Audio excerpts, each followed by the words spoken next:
बिस्मिल्लाहिर्रहमानिर्रहीम अस्सलाम वालेकुम।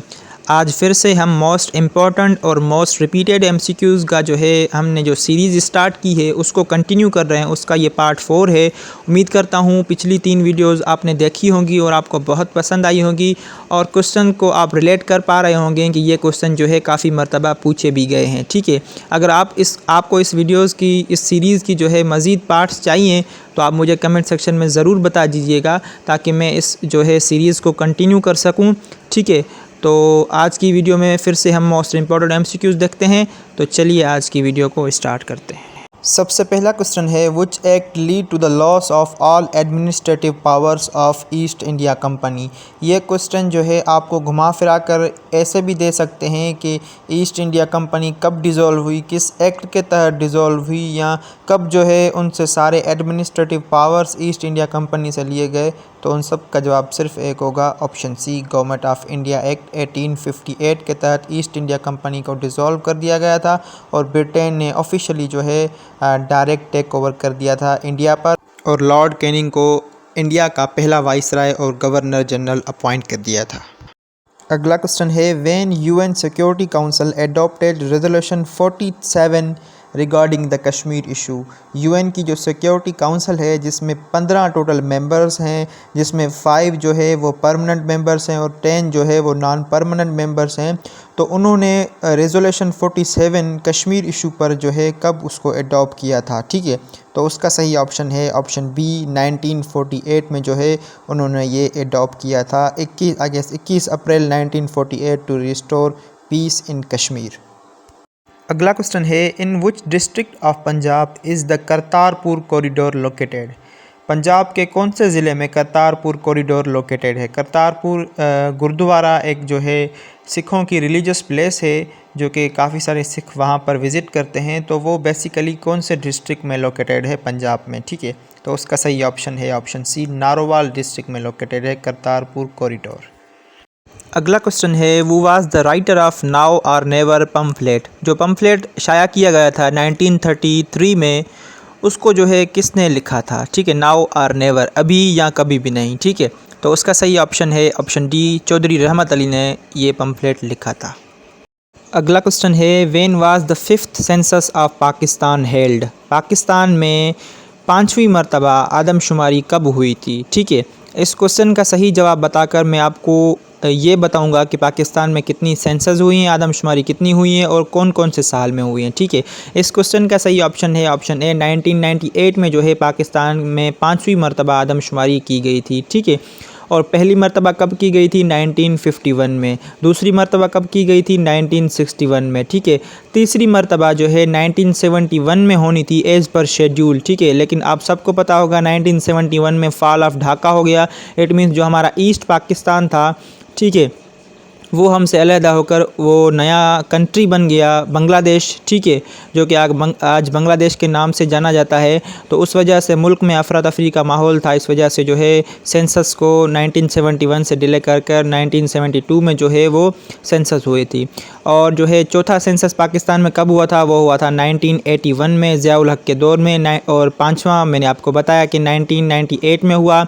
और जो है छठवां सेंसस पाकिस्तान में कब हुआ था, वो तवील अरसे के बाद हुआ था 2017 में। ठीक है, उसको पाकिस्तान की 6वीं आदमशुमारी कहा जाता है क्योंकि बीच में जो है बहुत पॉलिटिकल इनस्टेबिलिटी थी, इस वजह से आदमशुमारी नहीं हो पाई। और रिसेंटली जो है 7th सेंसस हुआ है जो कि 2023 में हुआ है। ठीक है, अगला क्वेश्चन है, when did Pakistan join CentOS.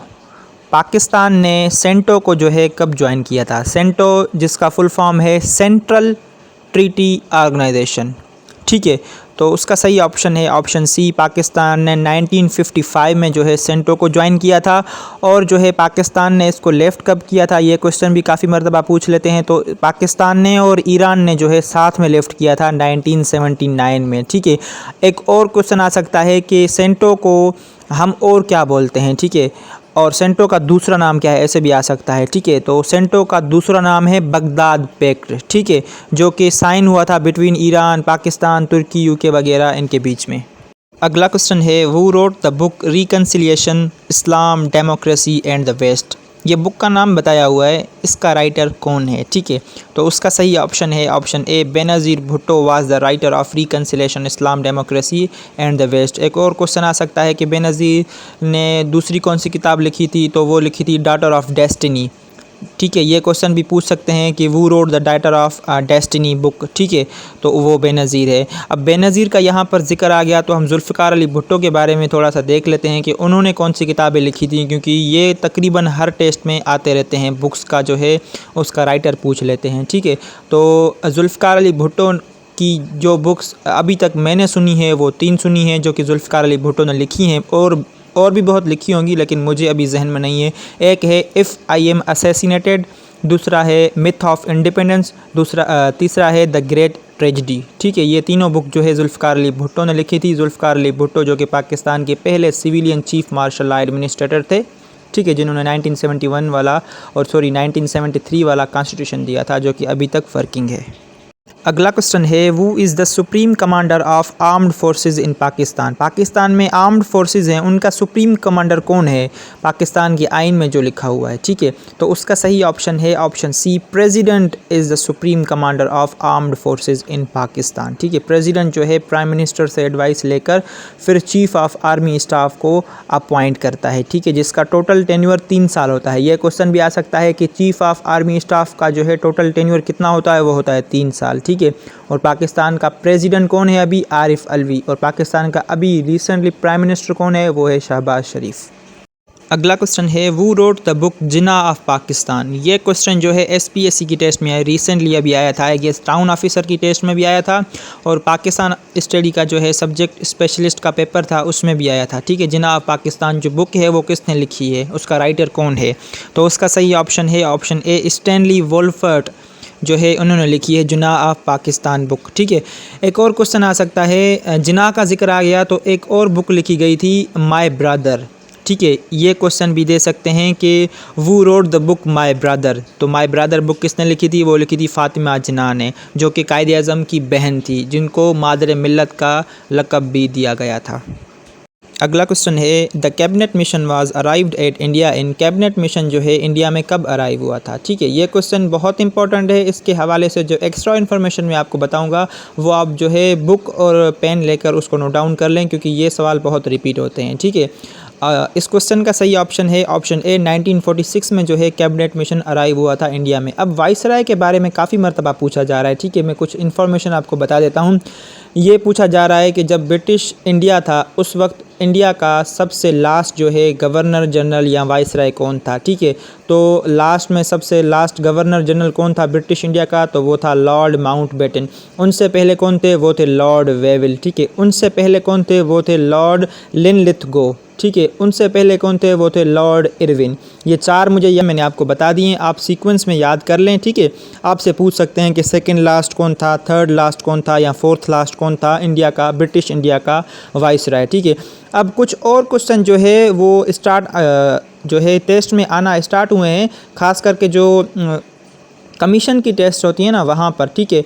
अब सवाल आता है कि गवर्नमेंट ऑफ इंडिया एक्ट 1999, ठीक है, जिसको हम जो है मॉन्टेगू एंड चेम्सफोर्ड रिफॉर्म्स भी बोलते हैं, इसका बताकर हमसे पूछ रहे हैं कि उस वक्त इंडिया का वाइसराय कौन था, ठीक है। तो 1999 में जो गवर्नमेंट ऑफ इंडिया एक्ट आया था उस वक्त इंडिया का जो है वाइसराय कौन था, वो था सर चेम्सफोर्ड, ठीक है। सर चेम्सफोर्ड उस वक्त का वाइसराय था, ठीक है। एक और क्वेश्चन कि इंडियन काउंसिल एक्ट 1909, जिसको हम मिंटो मोरले रिफॉर्म्स के नाम से भी जानते हैं, उस वक्त इंडिया का वाइसराय कौन था, वो था लॉर्ड मिंटो, ठीक है। एक और क्वेश्चन जो है काफ़ी मरतबा रिपीट हुआ है कि जब पार्टीशन की गई थी बंगाल को 2 हिस्सों में तकसीम कर दिया गया था 1905 में, उस वक्त जो है इंडिया का गवर्नर जनरल या वाइसराय कौन था, तो वो था लॉर्ड कर्जन। एक और क्वेश्चन आता है कि लॉर्ड कर्जन ने तो पार्टीशन कर दी थी लेकिन उसकी अनलमेंट हो गई थी 1911 में, मींस कि जो पार्टीशन हो गई थी उसको फिर जो है रीपार्टीशन किया गया था, मिला दिया गया था, बंगाल को एक सूबा कर दिया गया था। उस वक्त जो है इंडिया का जो है वाइसराय कौन था, तो वो था लॉर्ड हार्डिंग्स, ठीक है। अब एक और क्वेश्चन मैंने जो है टेस्ट में देखा है कि जब इंडियन नेशनल कांग्रेस बनी थी 1885 में, जिसको बनाया था A.O. ह्यूम ने, एलन एक्टोवन ह्यूम ने जो बनाया था, उस वक्त जो है वाइसराय कौन था इंडिया का, तो वो था Lord Dufferin was the viceroy of India at that time. एक और क्वेश्चन जो है काफ़ी मरतबा पूछा गया है कि 1892 जो काउंसिल ऑफ इंडियन एक्ट आया था, उस वक्त इंडिया का वाइसराय कौन था, तो वो था लॉर्ड लैंसडाउन। ठीक है, और आज का लास्ट क्वेश्चन, सॉरी आज का नहीं, इस जो है एक्स्ट्रा इन्फॉर्मेशन का लास्ट क्वेश्चन के गवर्नमेंट ऑफ इंडिया एक्ट 1935 जब आया था, उस वक्त इंडिया का वाइसराय कौन था, तो वो था लॉर्ड विलिंगडन। ठीक है, ये क्वेश्चन आप अच्छे तरीके से याद कर लें, ये क्वेश्चन आते हैं, बहुत मरतबा आ भी चुके हैं। अगला क्वेश्चन है, world's highest polo ground is situated in, दुनिया का सबसे हाईएस्ट पोलो ग्राउंड कहाँ पर सिचुएटेड है। ठीक है, तो उसका सही ऑप्शन है ऑप्शन डी, शानदुर टॉप पर जो है लोकेटेड है, ये पाकिस्तान में वाक़या है। शानदुर पास आपने सुना होगा, जो कि मैंने आपको काफ़ी मरतबा बताया है कि शानदुर पास कनेक्ट गिलगित विथ चित्राल। ठीक है, ये शानदुर के नाम से भी आप याद कर सकते हैं। ठीक है, शानदुर पास जो है गिलगित को चित्राल से कनेक्ट करता है, और शानदुर जो है टॉप जो है वहाँ पर दुनिया का सबसे हाईएस्ट पोलो ग्राउंड है। पोलो ग्राउंड से मुझे क्वेश्चन याद आ गया, मैंने सोचा आपको बता दूं। ये क्वेश्चन भी कभी कभार आता है कि वो कौन सा किंग था जिसकी मौत हो गई थी वाइल प्लेइंग पोलो, तो वो था कुतुबुद्दीन ऐबक, जिसने दिल्ली सल्तनत का क़याम रखा था इन सब कॉन्टिनेंट। और उनकी डायनेस्टी कौन सी थी, वो थी स्लेव डायनेस्टी, जिसको हम ममलूक डायनेस्टी भी बुलाते हैं। ठीक है, तो ये थी आज की वीडियो। उम्मीद करता हूँ ये वीडियो आपको बहुत पसंद आएगी। अगर थोड़ी सी भी वीडियो पसंद आए और इन्फॉर्मेटिव लगे तो वीडियो को लाइक कर दें, चैनल को सब्सक्राइब कर दें। मिलते हैं अगली वीडियो में, तब तक के लिए अपना बहुत सारा ख्याल रखिए, मुझे दुआओं में याद रखिए। खुदा हाफिज़।